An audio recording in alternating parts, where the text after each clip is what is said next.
After these things, and the establishment thereof, Sennacherib, king of Assyria, came, and entered into Judah, and encamped against the fenced cities, and thought to win them for himself.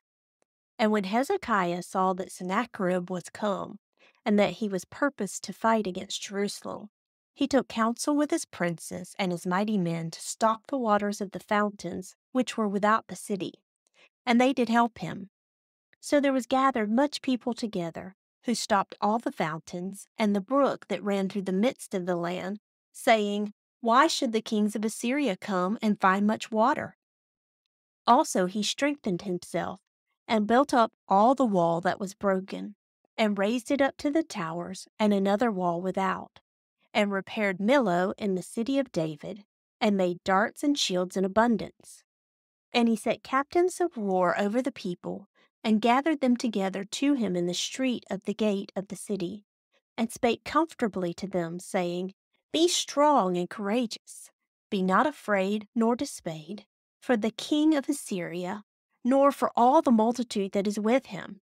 For there be more with us than with him. With him is an arm of flesh, but with us is the Lord our God to help us, and to fight our battles. And the people rested themselves upon the words of Hezekiah, king of Judah. 2 Chronicles 32, 1-8. The situation was dire. Resistance seemed futile. Hope was hanging by a thread. Yet in the midst of what appeared to be complete destruction, the people rested themselves in the words of the king. On the eve of battle, Hezekiah gave a compelling speech, reminding the people who was fighting with them and for them.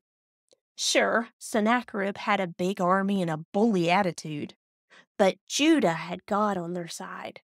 And with that reassurance, the people stopped shaking in their boots and found peace in the situation. Why don't we do the same? After all, we have the same God now as they had then. He's no less powerful, no less faithful. If he fought their battles back then, and we know he did, surely he'll fight ours now. So why aren't we resting in the words of the king? He's promised he'll never leave us or forsake us. He's assured us that he loves us and has our best interest at heart. We have his word on it. We can and should rest in that. And in doing so, we can find peace in any situation.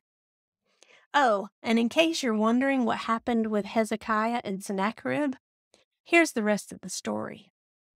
And the Lord sent an angel, which cut off all the mighty men of valor, and the leaders and captains in the camp of the king of Assyria. So he returned with shame of face to his own land.